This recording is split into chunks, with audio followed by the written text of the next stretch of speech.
আসসালামু আলাইকুম, আমি মোহাম্মদ আসিফ, জাপানের নাগানো কেন থেকে আপনাদের সবাইকে জানাই শুভেচ্ছা। তো আমি আজকে চলে আসছি জাপানের নাগানো কেনের একটি অনেক বড় একটা মন্দিরে, যেটা প্রায় 600 বছর আগে একটা মন্দির, এক সেনপাই বললো। তো আজকে আমি সেই মন্দিরকে আপনাদেরকে সামনে তুলে ধরবো এবং দেখাবো আপনাদেরকে। চলুন আমার সাথেই থাকুন। সম্ভবত এটা হচ্ছে তাদের উপাসনালয়, এখানে তারা উপাসনা করে, পূজা টুজা করে আর কি। অসাধারণ একটি, এই যে বাংলাদেশে হিন্দুরা যেভাবে ধূপকাঠি জ্বালিয়ে পূজা টুজা করে, ঠিক সেরকমভাবেই এরা ওই যে ধূপকাঠি জ্বালিয়ে রাখছে এবং পূজা দিচ্ছে আর কি তাদের কামিসামাকে বা তাদের গডকে আর কি। সম্ভবত আমি বুঝতে পারলাম যে এটা হচ্ছে তাদের সবচেয়ে বড় একটি উপাসনালয় এবং এর ভিতরে আমি গিয়েছিলাম, ভিতরে ক্যামেরা মারা নিষেধ, যার ফলে ভিতরে আমি গিয়েও ক্যামেরা ধরতে পারি নাই বা ক্যামেরা ছবি তুলতে পারি নাই। তো ওরা কি করছিল, ওদের যে এই কামিসামা আছে তার গায়ে হাত দিয়ে সুন্দর করে এভাবে হাতগুলো মানে ধরলো, ধরার পরে এই যে পূজার মতন করে যে ভক্তি করে, ভক্তিটা করলো ভিতরে। আসলে জাপানের সংস্কৃতিটা একটু অদ্ভুত, তো এটাই তাদের কারণ। আমার কাছে অদ্ভুত লাগলে আসলে যেটা তাদের ভালো লাগে তারা তো সেটাই করবে। আসলে ওই দিকে যেটা দেখছিলাম তার থেকে এটা আরো অনেক বড় একটি জায়গা এবং বড় একটি মন্দিরের মতন জায়গা এখানে।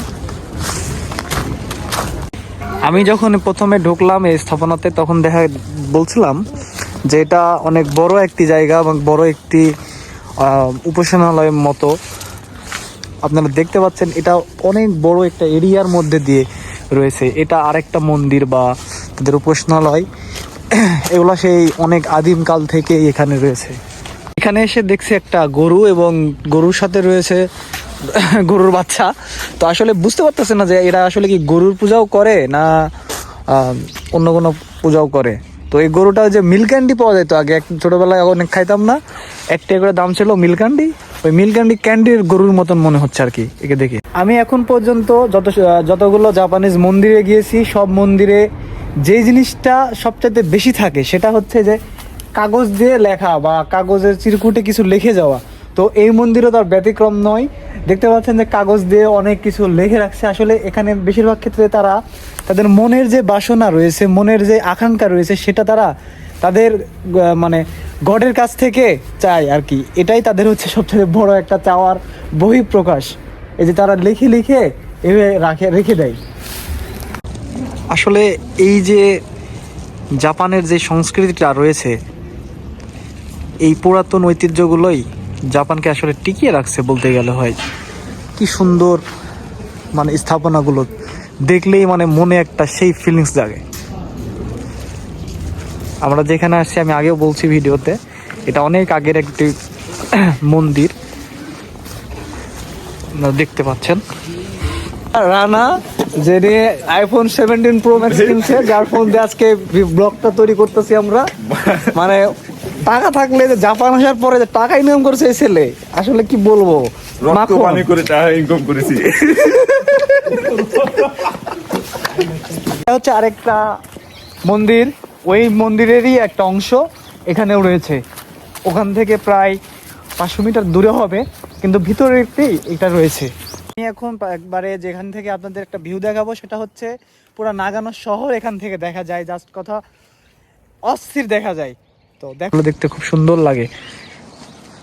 এই যে পাখির কিচিমিচি বলেন বা এই যে একটা স্মুথ একটা পরিবেশ, ঠান্ডা একটা পরিবেশ, আসলে জাপানে সম্ভব।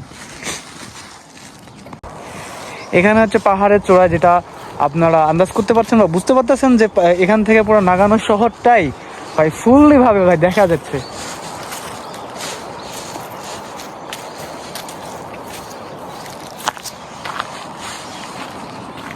এই যে আমার বন্ধু ওদের মুখ থেকে আমি কিছু কথা শুনতে চাই, যার কথা আমি সবসময় আসলে খুব ভক্ত মানুষ। তো তোমার এই যে এত সুন্দর একটা মন্দির তুমি ঘুরলে, তোমার যে অনুভূতিটা তুমি কি প্রকাশ করতে চাচ্ছ? শোন, এক কথা আর অনুভূতি, গাড় ফাটা অনুভূতি। প্রথম অপশন গেল, তৃতীয় অপশন এক উদ্দেশ্যে আসে আর এক উদ্দেশ্য হলো। তৃতীয় অপশন এই লাঠিটা দেখছিস বাড়ি না যে নিজের গাড়ি নিজেই ঢুকায়। হ্যাঁ তারপর চতুর্থ অপশন এখন বাড়ি যাবো গায়ের মারা খাবো খেসি যাবো।